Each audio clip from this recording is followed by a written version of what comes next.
दोस्तों मनीष कश्यप के ऊपर अब वीडियोस वगैरह आपको देखने को नहीं मिल रही होगी, क्योंकि मनीष कश्यप की रिहाई की जो तारीख थी छठ से पहले, उस तारीख को टाल दी गई है। और मनीष कश्यप की जो रिहाई है उसका कोई विशेष तारीख निर्धारित नहीं किया गया, लेकिन एक समय अवधि दी गई है कि इतने दिनों के बीच मनीष कश्यप की रिहाई हो जाएगी।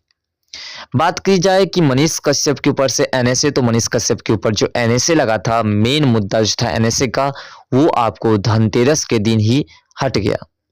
शुभ दिन था और उसी दिन मनीष कश्यप के ऊपर से एनएसए हट गया। तो अब तमाम लोगों के मन में यही ख्याल आ रहा है कि क्या मनीष कश्यप रिहा होंगे भी या नहीं, और होंगे तो कब तक होंगे, और फिर नहीं हो रहे हैं तो क्यों नहीं हो रहे हैं। तो दोस्तों आज के इस वीडियो में इसी मुद्दा पर चर्चा करने वाले हैं कि आखिर मनीष कश्यप कब तक रिहा हो जाएंगे, कब तक जेल से बाहर आ जाएंगे, और अभी तक जेल के अंदर क्यों बंद है। एनएसए हटने के बावजूद भी मनीष कश्यप की रिहाई क्यों नहीं हो रही है। तो सबसे पहले पुराने गणित को थोड़ा सा समझने का प्रयास करते हैं। मनीष कश्यप के पीछे साजिश भी रची जा रही है फिर से। तो मनीष कश्यप के ऊपर जो मामला था तमिलनाडु में, वो तमाम मामलों में मनीष कश्यप को जमानत मिल गई तमिलनाडु से, और एनएसए जो था वो भी धनतेरस के दिन हट गया। बिहार में आर्थिक अपराध इकाई के पास जो केसेस दर्ज थे मनीष कश्यप के ऊपर, उसमें भी मनीष कश्यप को जमानत मिल गई। मनीष कश्यप के ऊपर जो बेतिया कोर्ट में जो केसेस दर्ज थी उसमें भी जमानत मिल गई। लेकिन एक केस जो ट्विटर हैंडल पर मनीष कश्यप के नाम से किसी ने एक नया आईडी बना करके और ट्वीट किया, और उसको लेकर के मनीष कश्यप के ऊपर निशांत वर्मा ने एफआईआर दर्ज करवाया। अब उस मामला को लेकर के मनीष कश्यप के ऊपर जो केसेस है, जो मुकदमा है, वो पेंडिंग चल रही है। न उसमें सुनवाई हुई है अभी तक, और न ही उसकी कोई तारीख दी गई है। लेकिन बताई जा रही है कि इसी दिसंबर से पहले, यानी कि दिसंबर मान लीजिए आधा दिसंबर तक मनीष कश्यप की रिहाई हो सकती है। छठ तक की तारीख थी, लेकिन छठ में मनीष कश्यप की छठ के बीच लगातार हमारे बिहार की व्यवस्था हो या हमारे देश की व्यवस्था हो, हर एक जगह छठ मनाए जाते हैं, और इसलिए जो है इस अवधि को रोक दी गई, मतलब कुछ लंबा ले लिया गया, क्योंकि दिवाली की हो, छठ की हो, विषय में लगातार जो है कोर्ट्स वगैरह बंद होने लगे। तो मनीष कश्यप के ऊपर जो मामला है, उस मामले में धीरे धीरे करके कदमों से अब सुनवाई की प्रक्रिया हो रही है, और मनीष कश्यप के लिए अब कोई बड़ी बात नहीं है ये केसेस में बेल लेना। मनीष कश्यप के पीछे साजिश रची जा रही है कि किसी भी तरीके से मनीष कश्यप कम से कम 2024 के लोकसभा चुनाव में मनीष कश्यप जेल के अंदर रहे, क्योंकि मनीष कश्यप ने जिस प्रकार से अपनी धाक जमाई है, जिस प्रकार से मनीष कश्यप ने अपनी पहचान बनाई है, जिस प्रकार से मनीष कश्यप के काम ने लोगों के बीच एक ऐसी भावनाएं जागरूक कर दी है, मनीष कश्यप अपनी पहचान ऐसे कर ली है कि अब इस पहचान को लेकर के बिहार की वर्तमान की सरकार जो है डर रही है। और नीतीश कुमार ने एक नई साजिश रची। नीतीश कुमार ने सोचा कि किसी भी तरीके से हम तेजस्वी यादव को नीचे दिखा करके खुद ऊपर दिखे, जिससे कि मीडिया के नजर में हम ये रहे कि नीतीश कुमार ने मनीष कश्यप को फंसाने की कोशिश नहीं की। तो मनीष कश्यप को लेकर के ये तमाम मुद्दा चल रही है। मनीष कश्यप की रिहाई आपको बता दें तो लगभग 15 से 20 दिसंबर के बीच हो सकती है। मनीष कश्यप पर आपको अभी वीडियोस नहीं देखने को मिल रहे होंगे, क्योंकि मनीष कश्यप का मामला जो है उस मामले में विशेष कुछ नहीं होने दे रहे हैं, किसी भी तरीके से उलझा करके रखने की एक साजिश चल रही है। आपको पता होगा अभी रवीश कुमार, हाल ही फिलहाल में रवीश कुमार ने फिर एक ऐसे कार्य कर दिए जिसको लेकर के उसके ऊपर काफी विवादित चल रही है, और इसको लेकर के कंपेयर करा रहे हैं कि मनीष कश्यप, आखिर मनीष कश्यप उतनी बड़ी गलती नहीं की थी, तो आज तक एनएसए हटने के बावजूद भी उसे जेल के अंदर रखा गया है। और जो ट्वीट मनीष कश्यप ने किया नहीं, जिसको पकड़ लिया गया कि मनीष कश्यप के नाम से फेक आईडी बना करके ट्वीट किया गया है, फिर भी उस केस को लेकर के उसको निलंबित रखा गया है, उसको पेंडिंग में रखा गया है, और ये साबित करने के लिए रखा गया है कि मनीष कश्यप था या कोई और था। तो सरकार का दबाव चल रहा है, सरकार सोच रही है कि किसी भी तरीके से उस ट्वीट को मनीष कश्यप का ही ट्वीट है ऐसा साबित किया जाए, और मनीष कश्यप को फिर उस केस के माध्यम से लंबे समय तक उलझा करके रखा जाए,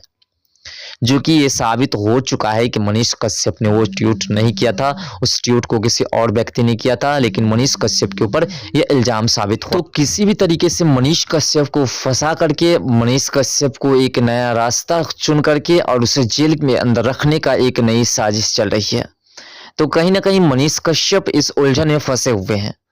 लेकिन आपको बता दें कि मनीष कश्यप की रिहाई और मनीष कश्यप के जेल के अंदर रहना, ये दोनों बिहार सरकार को भारी पड़ेगा। अगर वो जेल से बाहर निकल जाते हैं तो भी बिहार सरकार को भारी पड़ेगी, और जेल के अंदर भी रहता है तो भारी पड़ेंगे। सबसे पहले आप एक बात आप सोच के देखिए कि मनीष कश्यप अब सच्चे साबित हो गए हैं और बिहार की सरकार हो या तमिलनाडु की सरकार हो, वो दोनों अब झूठे साबित हो गए। तो इस लिहाज से जो भी लोग मनीष कश्यप के समर्थन में थे वो लोग तो समझ गए कि मनीष कश्यप की गलती थी या सरकार की गलती थी। मनीष कश्यप ने जो वीडियो प्रसारित किया था, जिस वीडियोस को लेकर के उसके ऊपर एनएसए लगा, उस वीडियोस को देखने के बाद कोर्ट ने मनीष कश्यप के ऊपर से एनएसए हटा दिया। और मनीष कश्यप ने जो वीडियो बनाया था, क्या मनीष कश्यप खुद के लिए वीडियो बनाया था? क्या मनीष कश्यप अपने आप के लिए बनाया था, या फिर मनीष कश्यप उन लोगों के लिए बनाया था जो लोग आए दिन अन्य राज्य में जाकर के ठोकरे खाते हैं, मार खाते हैं, पैसा उनका नहीं मिलता है, वो काम करते रहते हैं और उसका जो काम का मुआवजा होता है वो भी नहीं मिलता है। और बिहार में बात करें तो बिहार में रोजगार की कमी होती है, बिहार में आए दिन करप्शन बढ़ते जा रहे हैं, आए दिन सड़क हो, पुल हो, हर एक जगह हाथ जो है कहीं ना कहीं घोटाले होते हैं। तो इन तमाम बातों को लेकर के मनीष कश्यप आवाज उठाया करते थे, तो उस तमाम लोगों को अब लगने लगा, जो लोग मनीष कश्यप को गलत समझ रहे थे, जो लोग सोच रहे थे कि मनीष कश्यप ने गलती की है तभी उसके ऊपर एनएसए लगा है, तो अब उसको भी समझ में आ गया कि मनीष कश्यप ने अगर गलती की होती तो फिर उसके ऊपर से उसी वीडियोस को देख करके एनएसए हटाया नहीं जाता, जिस वीडियोस को देखने के बाद एनएसए लगाया गया था। तो मनीष कश्यप इस लिहाज से पूरी तरह से बेगुनाह साबित हो गए और इसी बात को लेकर के बिहार सरकार जो है वो पूरी तरह से टेंशन में है, क्योंकि बिहार सरकार को अब मनीष कश्यप की बेगुनाही जो साबित हो चुकी है, बिहार सरकार को झटका लग गया और जनता मनीष कश्यप के समर्थन में चले गए और जनता के समर्थन के बाद मनीष कश्यप को एक नया रास्ता मिला और मनीष कश्यप उस रास्ते को लेकर के जनता के चाहेते बन गए। अब प्रश्न उठता है कि बिहार में जब लोकसभा के चुनाव होगी तो लोकसभा के चुनाव से पहले मनीष कश्यप की रिहाई तो तय है। तो मनीष कश्यप जब लोकसभा के चुनाव से पहले बाहर निकल जाएंगे तो क्या मनीष कश्यप लोकसभा में किसी पार्टी को सपोर्ट करेंगे या फिर सिर्फ नीतीश कुमार और तेजस्वी यादव खुद अपनी पार्टी का प्रचार प्रसार कर और मनीष कश्यप पत्रकारिता करके फिर जो काम कर रहे थे वही करेंगे। तो देखिए इसमें कहीं ना कहीं मनीष कश्यप को कहीं ना कहीं किसी न किसी पार्टी की तरफ से ऑफर मिलेगी, मनीष कश्यप उस पार्टी की तरफ से जाएंगे भी जो पार्टी उसे बेटर लगेगा और उसके बाद ये भी लोकसभा चुनाव नहीं लड़ेंगे, ये विधानसभा चुनाव लड़ेंगे, लेकिन लोकसभा में किसी न किसी तरीके से किसी न किसी बेहतरीन पार्टी को सपोर्ट करेंगे। तो इसीलिए मनीष कश्यप 2024 के लोकसभा चुनाव के लिए एक अहम रास्ता है। मनीष कश्यप की रिहाई आधे दिसंबर से पहले हो जाएगी, ये गारंटी है और मनीष कश्यप के ऊपर जो इल्जाम लगाने वाले लोग थे उसे जवाब मिलेगा और ऐसे जवाब मिल भी चुका है। तो फिलहाल मनीष कश्यप की मुश्किलें कोई विशेष नहीं है, मनीष कश्यप मुश्किलों में नहीं है, मनीष कश्यप अपने कार्य से काफी संतुष्ट भी है और मनीष कश्यप अपने कार्य से जनता को अपनी ओर आकर्षित भी कर रखे हैं और जनता मनीष कश्यप के काम से काफी खुश भी है और मनीष कश्यप के सपोर्ट में केंद्र की सरकार भी है।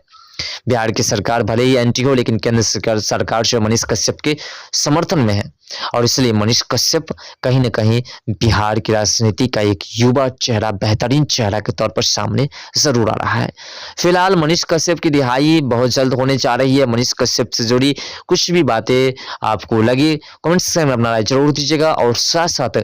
मनीष कश्यप के सपोर्ट में आज भी आप खड़े हैं तो आई सपोर्ट मनीष कश्यप या मनीष कश्यप के बारे में जो भी आपको लगे कमेंट सेक्शन में राय जरूर दीजिएगा। तो मिलते हैं नेक्स्ट वीडियो के साथ, तब तक के लिए बाय। जय हिंद, जय भारत, जय बिहार, जय मिथिला, जय सनातन।